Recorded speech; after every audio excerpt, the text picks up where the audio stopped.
Hello everybody, and welcome to this first reading of April.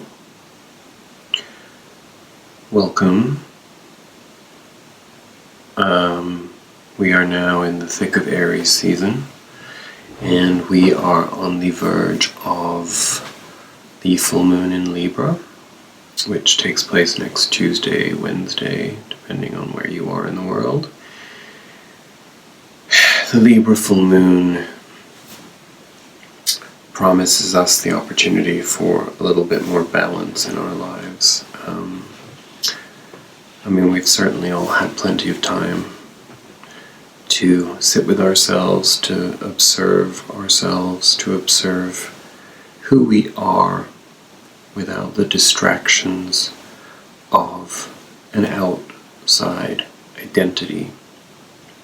And the full moon is going to give us an opportunity to reflect upon our true nature, stripped of the artifice of how we wish to present ourselves to the outside world, because the more we find ourselves retracted from outside purposefulness, the more we become aware of how pointless a lot of those mechanisms truly are. And this is really probably the trickiest part of this current dilemma that we find ourselves in, because the power structures obviously wish to disempower us. There's no way that you haven't figured that out at this point, that governments are not trying to empower you, they are trying to keep you under their thumb, and if it's not it's governing forces, in other words. So that could be corporations working for anybody other than yourself, essentially. It's a social contract. And at the beginning of that social contract, when capitalism came out of the Industrial Revolution into a exploitative and profit-driven entity, the injustices of a parasitic system of legalized slavery eventually was softened by the fight for people's rights, and then workers' rights, civil rights, and eventually the social contract was embellished to, particularly after the Second World War, to reflect a sort of collaboration between government and the people. This has been the premise of our modern society, and the dictates of the system of democracy that we accept. And then we may have noticed that in the last 20, maybe more, but definitely the last 20 to 25 years, those rights have eroded, those entitlements have eroded.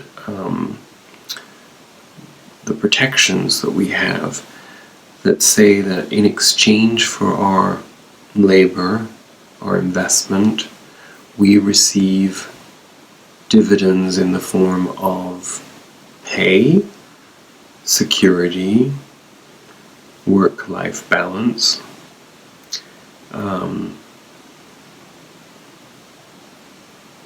All these things are represented by Libra. And because of the erosion of those rights and the way that we've bought into this Hunger Games type society, where we're willing to sacrifice any and all our nearest and dearest, our most treasured, and our most valuable, in exchange for validation in some shape or form from the outside world that makes us feel alive in a flat culture.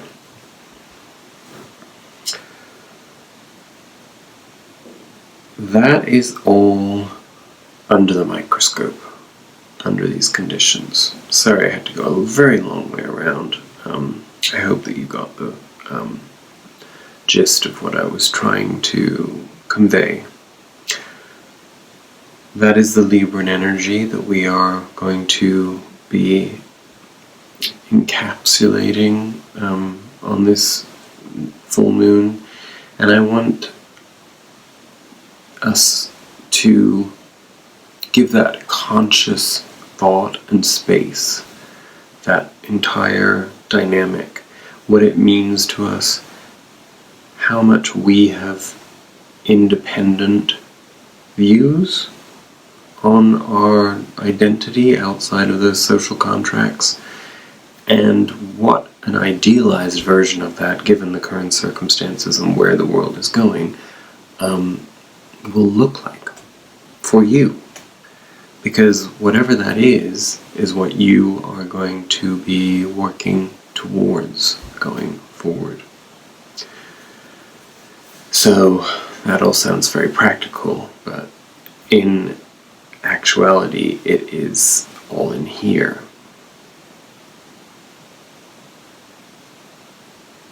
That's where those answers are. So that's what you need to sit with this full moon. In addition to that, what else do we have going on? Well, we're in Aries season, and not only is the Sun in Aries, but so is Black Moon Lilith and Chiron, and this Aries energy is pushing us full throttle with this need to form a new identity. It's not so much a brand new identity with no roots. What it is when we dive deep and we reconnect with who we were before we were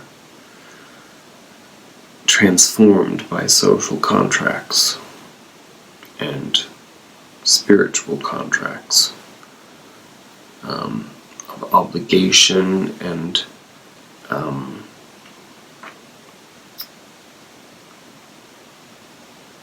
uneven exchanges. That core being that existed prior to being forced into awareness of those things, or perhaps even being forced into acceptance of things that we were unaware of, that is who this energy, this convergence is celebrating. In addition to that, you have Mars squaring Uranus in the upcoming week, which is also pushing forth a true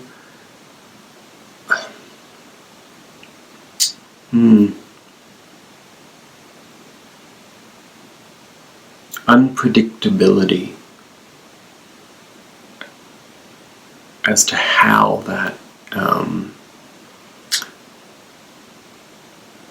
core identity emerges.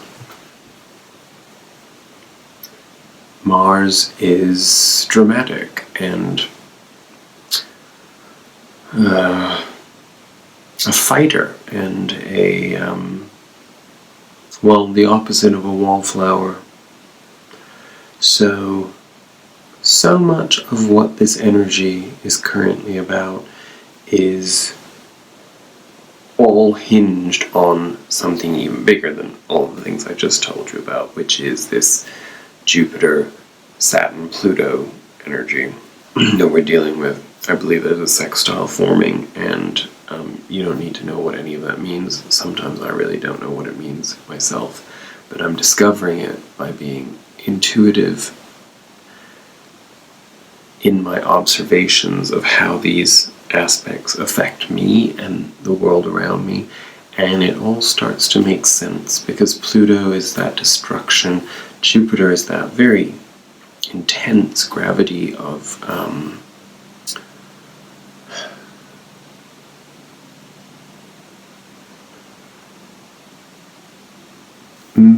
forcing things forward in a very positive way, a very empowered way, a very lucky way.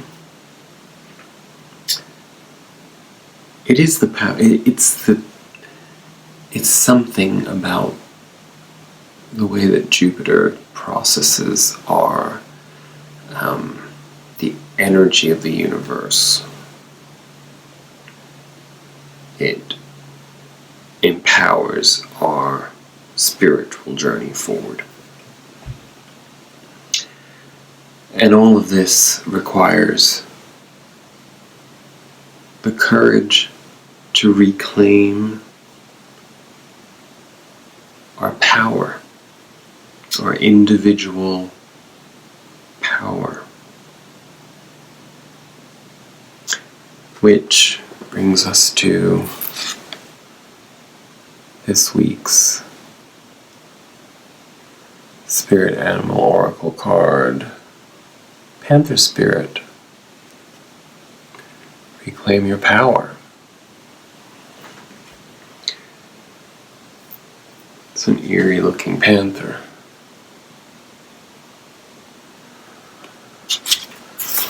And what does Panther Spirit number 44, Reclaim Your Power, tell us? Well, the oracle message is as follows.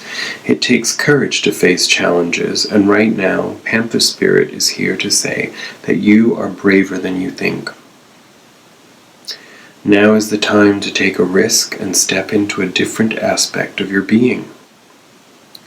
Speak as you have never spoken before. Act as you have always dreamed you might have the courage to act. Love fearlessly and fully, and expect to feel the adrenaline rush as you are initiated into a new, braver, bolder self.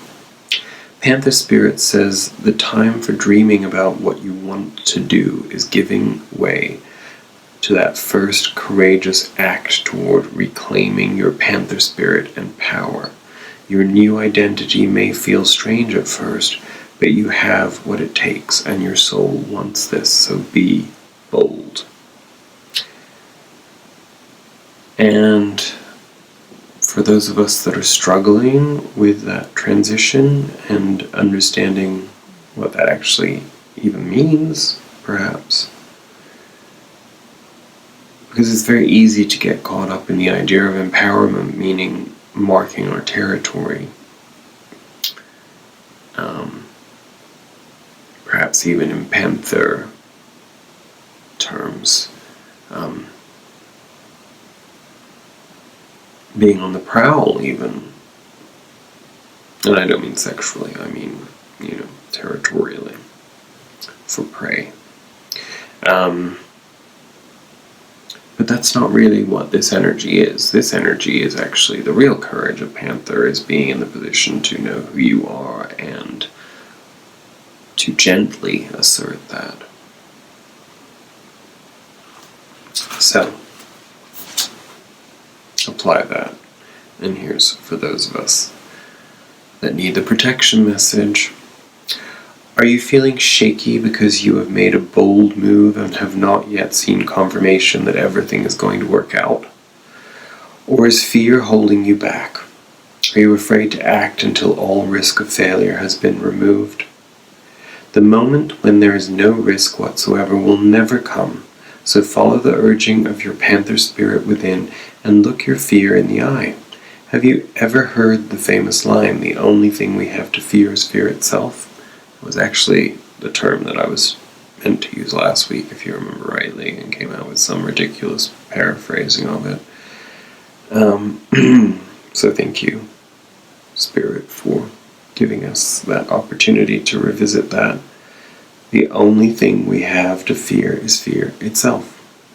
Stare down your fear and it will retreat and make way for your courage to fill you head to toe. Perhaps you are afraid you can't trust the power that is rising in you, and you fear the qualities you will find within when you look deeply at why you resist the challenge before you. Every part of you, no matter how dark it may seem, has a light quality, so be bold and face it. Own the light and make peace with your shadow. Spirit trusts you, so be brave and trust yourself. Perfect message for that Libra full moon as well, isn't it? Balancing dark and light. Accepting that even though we talked about that core identity that was probably repressed or abandoned in favor of the type of person that you projected that you needed to be in order to be a part of the social contract system. Well, there's a duality to that, because your shadow self is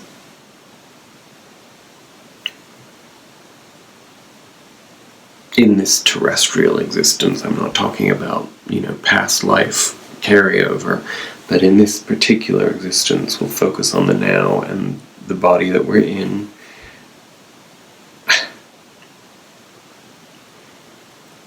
Well, the shadow is cast as a result of the experiences that we have that have caused trauma or imbalance or psychological perversion, in all honesty. And when I say perversion, I don't mean in the traditional sense of the archaic views on psychology. I mean perversion in the sense that it's, we're taught not to speak in terms of right and wrong or perfect and imperfect, but the reality is we all know that there is a idealized version of ourselves, just in the very sense that innocence is something that we understand once we lose it.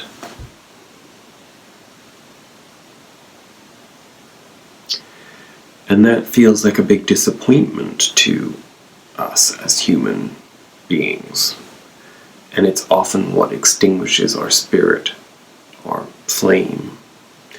It's what becomes of us when we accept the social contract has more power than we do, which is an illusion. And it's exactly what that social contract, as it has evolved against us, is there to do, to quash us and to prevent us from actually feeling entitled to being the fully buoyant and realized version of ourselves that, in fact, if we could own that, we would then bring out into the world, perhaps even in social contract situations, and shine and elevate and innovate. And that's the world that we are moving towards, one in which individualistic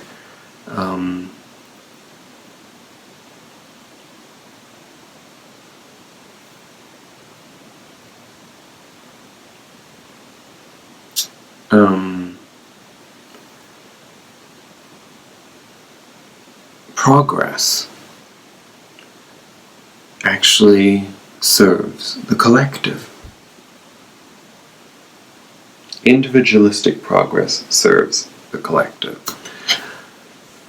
I mean, I'm not saying that that hasn't already existed and that it doesn't exist in certain ways now, but it certainly is not the goal of our society. And when you add spirituality into the mix as a human being, it makes perfect sense that that would be the goal, right? I mean, the way that most people think as a result of being the victims of endless propaganda is that we are here to earn a living in order to feel entitled to an existence based upon other people profiting off of us. That doesn't sound like there's ever going to be any version of freedom or spiritual enlightenment to come from such a narrow, one-sided perception. And that, whether we like it or not, is dissipating bit by bit, and these types of social crises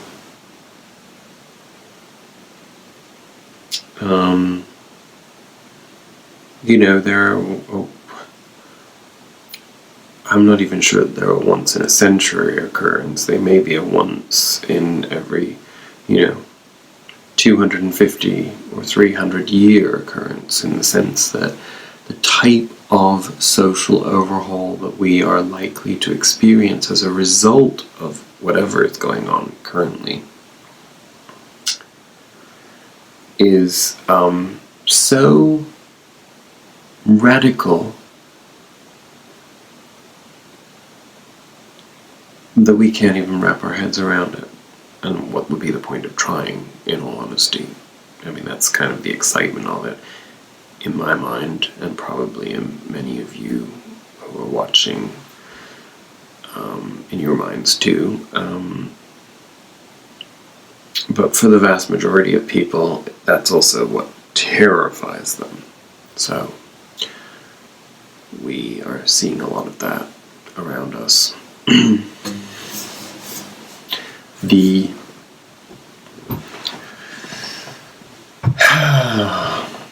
paradigm shift is also, well, I don't want to say divisive. I want to say it creates a split.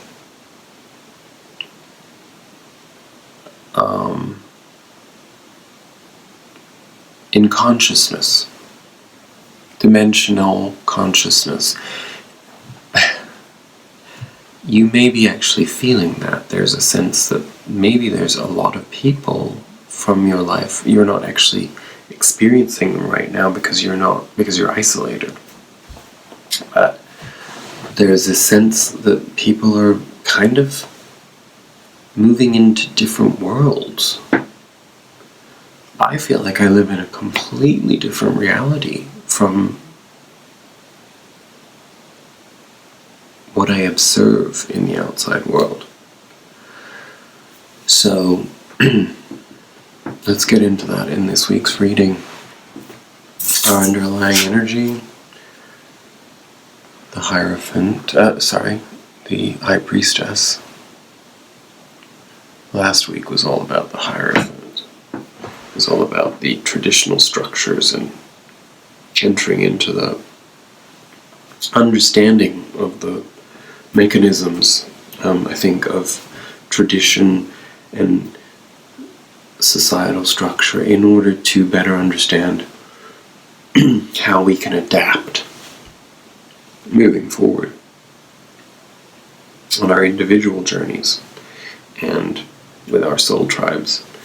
And the High Priestess reminds us that this, as is always the case with full moons, but this is a extremely ritualistic, important moment. Hopefully this will go up without any hitch, in which case you will watch this in time to be reminded that the 4th of April, which is tomorrow for me, by the time this goes up, it will be today. There is a global meditation being organized. All you have to do is go online and look at, in fact, any of you that have spiritual communities online through YouTube or wherever you go,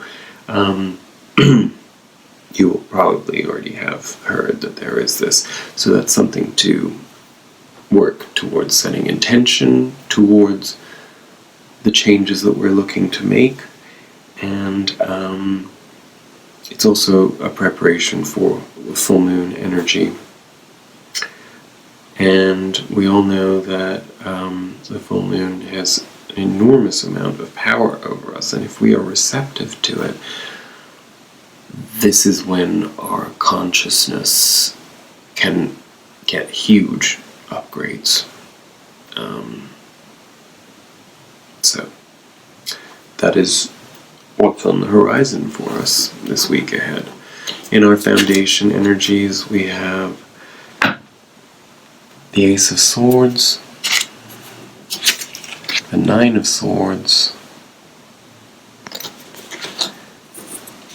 and the Five of Wands. So,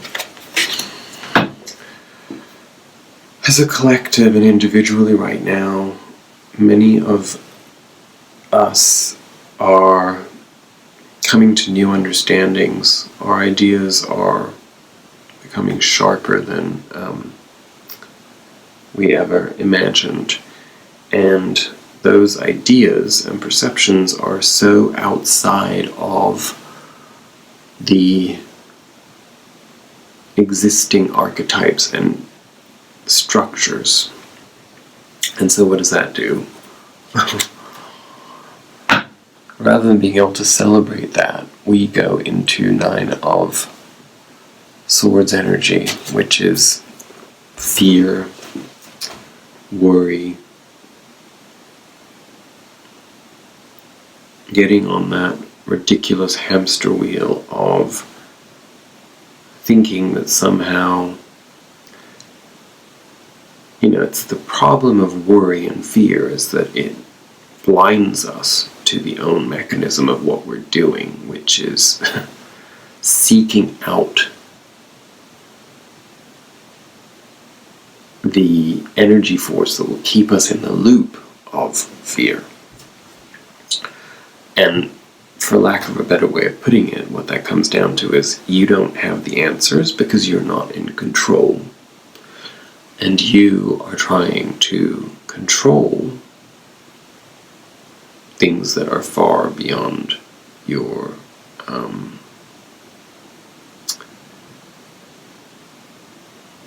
scope and your responsibilities.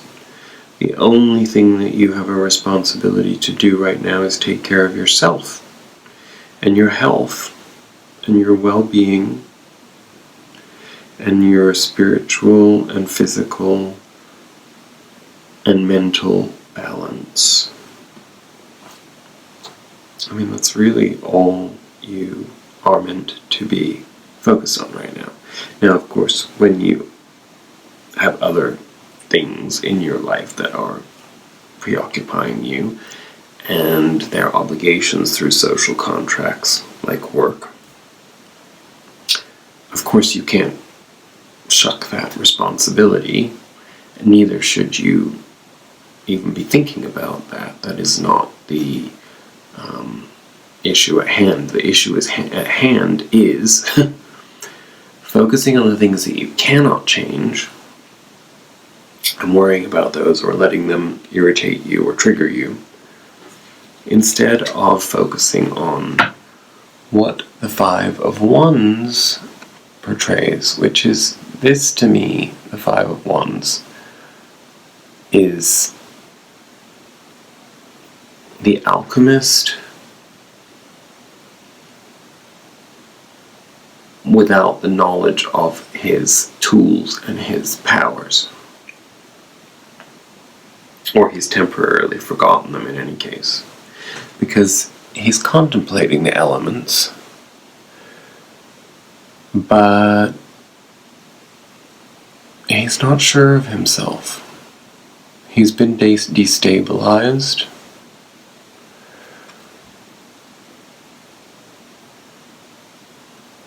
And he's thinking too much. Which loops him back into the Nine of Swords, fear energy. So that's our foundation. Hopefully, for most of you, it's also what we're coming out of. It is, but what I mean to say is maybe you haven't quite come out of it by the time you're watching this video, but it is coming, because next we have the Wheel of Fortune in our present. The tides are turning. A change in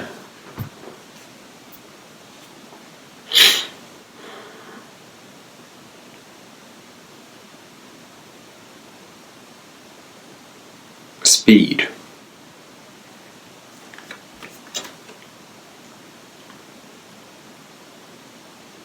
And it comes with an offering.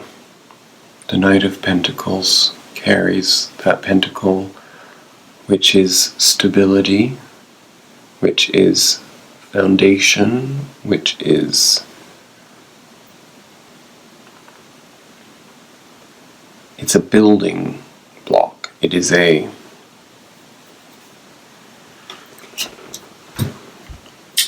foundational stone that comes out of this shift of energy and speed. And I think what it is that we're going to have the opportunity to slow down into acceptance. And as soon as we accept our place, as soon as we accept what we can't change, as soon as we accept what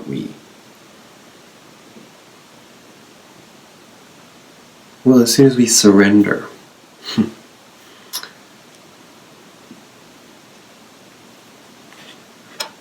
that foundational stone that we are given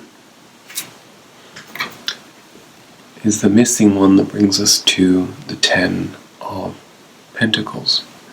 That's us back in our wealth, back in our self-belief, back in our abundance, back in our ability to see ourselves as essential conduits in the flow of life, which then gives way to a nice surprise, which is inspiration. Ace of Wands. These two came out together, so they go hand in hand. So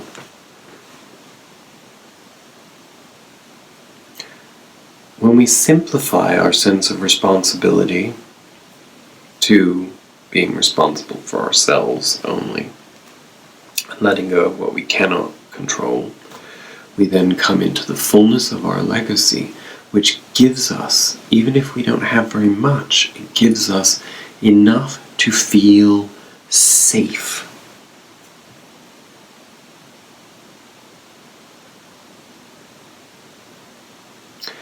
And safety is necessary in order to evolve. Without safety and security, we can't evolve. I have noticed my own patterns, which is I have jumped off of a lot of cliffs in my life, but I've always found a landing spot that is safe and secure in order for me.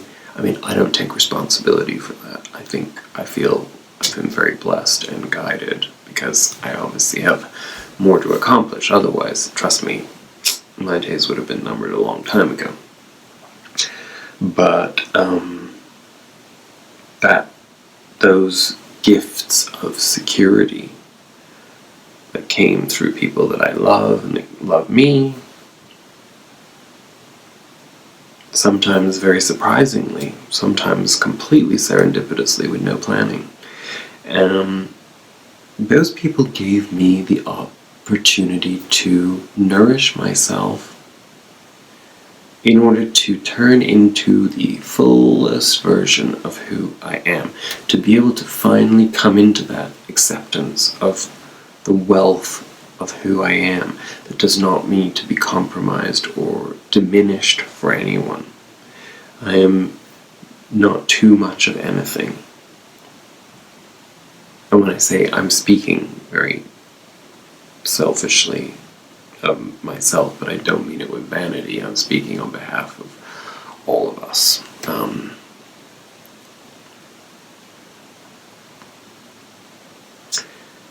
And that's where creativity and inspiration come in, because when you have that security and safety, you can move out of survivalism and the fight or flight concerns that actually are the driving force of modern capitalism. We just are part of it to survive. And, when people say that money doesn't buy happiness, again, that is the gray zone. It may not buy you happiness, but it gives you safety and security to explore yourself, which then in turn can make you happy. But we aren't all rich, so what are you going to do? Find other ways to provide yourself with that safety and security in acquiescence to the fundamental other part of that equation, which is that you do it so that you can grow into your fullest, most bountiful version of yourself. So, as a result of that, in our future energy, what comes is the universe, which is the world. So the ending of a cycle, but one of fulfillment. And it came out with the Nine of Swords again, but this time this is telling us that the Nine of Swords gets vanquished by the world. So that worry, that fear, that disempowerment, that not being able to control and not being able to acknowledge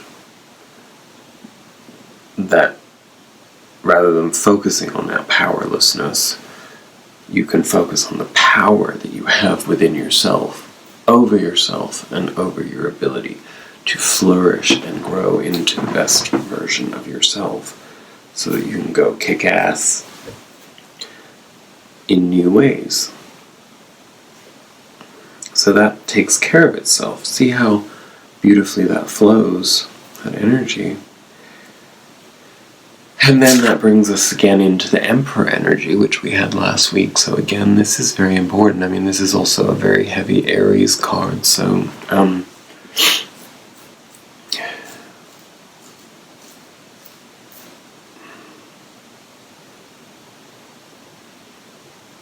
the Emperor is very misunderstood, because the Emperor is seen for his hunger for power and his sternness and his lack of emotion. But really, it's because he embodies the individualism that we have just been talking about, that journey towards the self-empowerment of getting to a place of complete fulfillment of all aspects of who we are that are required in order to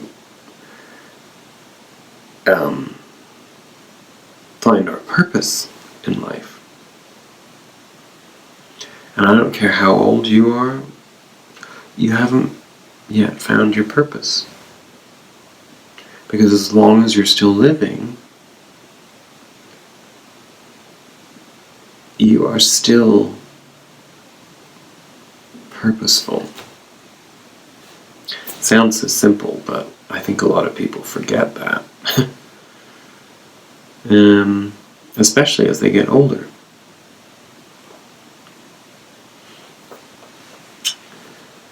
And this individuated empowerment, this sense of self that the Emperor symbolizes, gives us the ability to find temperance, balance, full moon in Libra, again, Libra, balance,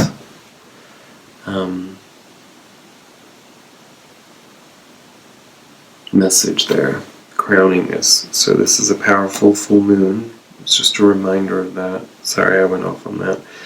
I went off in my own thought system there for a moment. Because I was thinking of how it came out with the Two of Pentacles, which is duality. And this brings me to another aspect of astrology in the coming week that I forgot to talk about in the introduction, and this is bang on, which is that Venus moves into Gemini. And usually Venus would only be in a sign for about a month or so, but it just so happens that Venus is going to be in Gemini for a month and then go retrograde in May, early May I think. Don't quote me on that, but Gemini is about balancing. It's a different kind of balance from Libra. Gemini is about balancing the male and female, divine masculine and divine feminine. And Venus is, of course, love and beauty and the arts and fulfillment and creativity and love. The celebration of the social being as a vector and vessel of love. And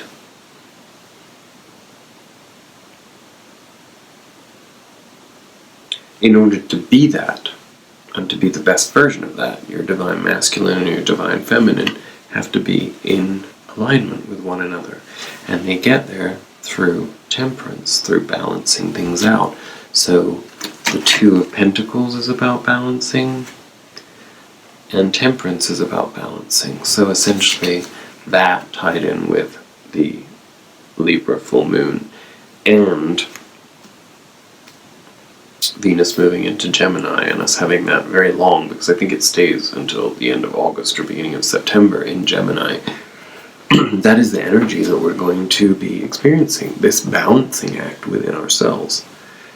And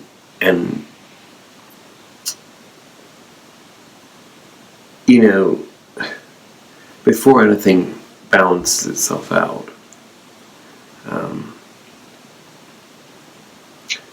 it shifts back and forth, right? So we may find ourselves going in a bit of an ebb and flow vibe, probably to soften those corners and, you know, soften the sharp edges and just become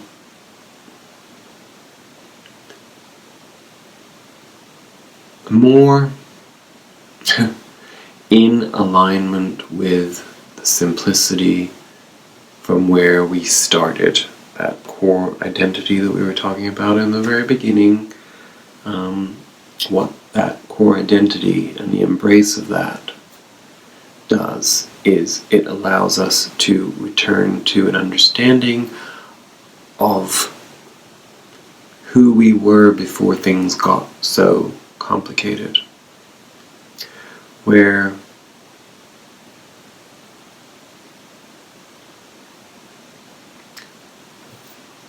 when you think about a child, a baby,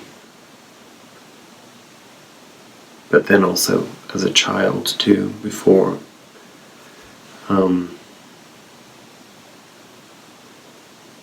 that magic evolves away, dissolves, should I say, into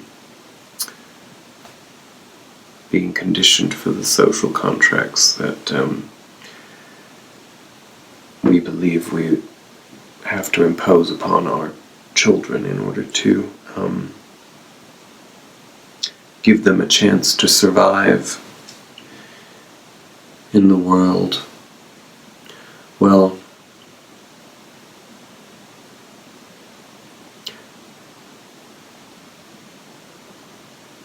that ability in a child or a baby to be completely present in their happiness, in their joy, without fear of consequence, without fear of reprimand, without fear of judgment, without fear of punishment, without fear of rejection.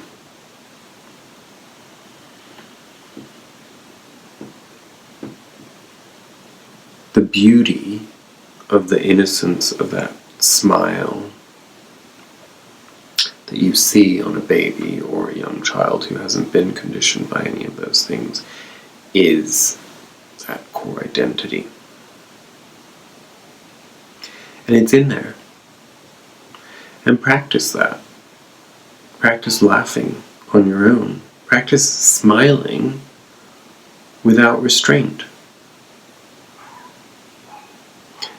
It's harder than it sounds.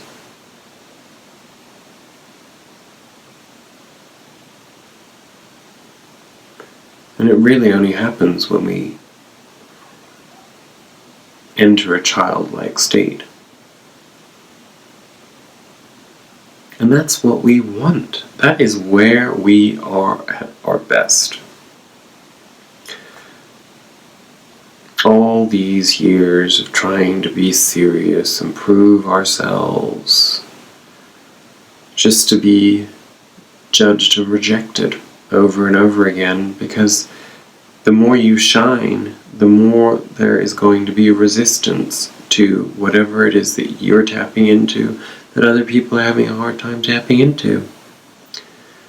And it's very sad to acknowledge that, but also very empowering, and makes you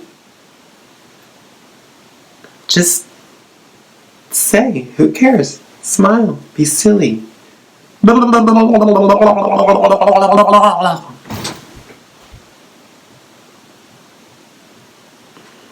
don't care what anybody thinks anymore.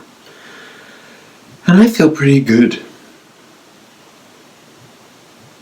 I mean, I'm very lucky right now.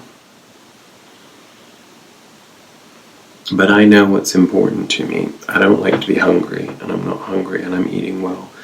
I don't like to be deprived of sunshine, and I'm getting sunshine and warmth.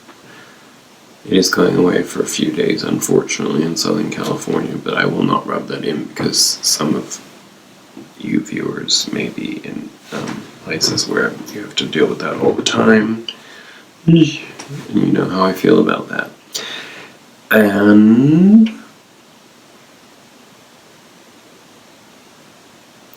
I have friends, not that many, but I do have some good friends who really care about me. You know,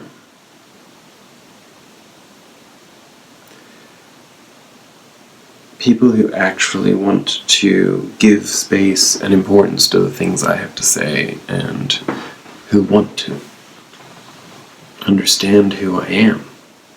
I mean, I do the same to them, but it's just only recently occurred to me just how few people actually really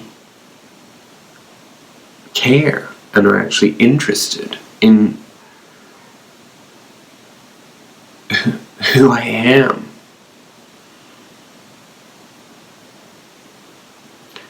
So, again, I only tell you these things because they are in alignment with the energy. These are part of the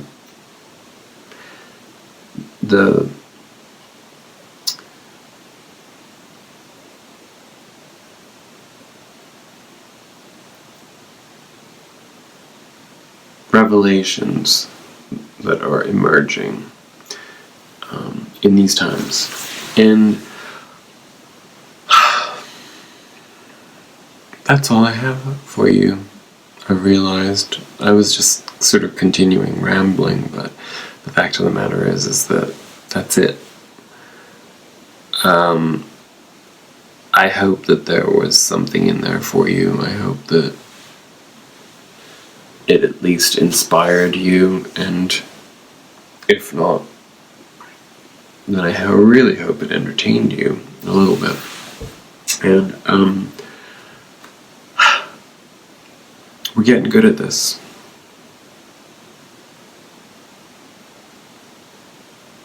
We are finding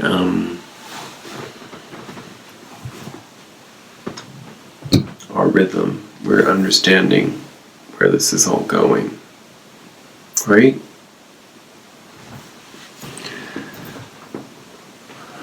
And we have to be kind to ourselves.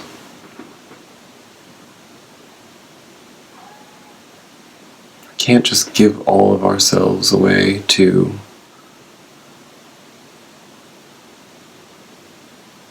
things that don't make us happy.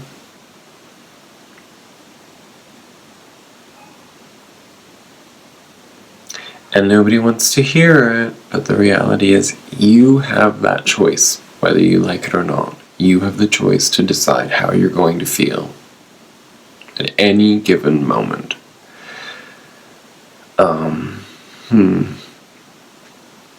52 minutes. We made good time this week, huh? Okay, I'm going to stop rambling. I love you. I send you all of my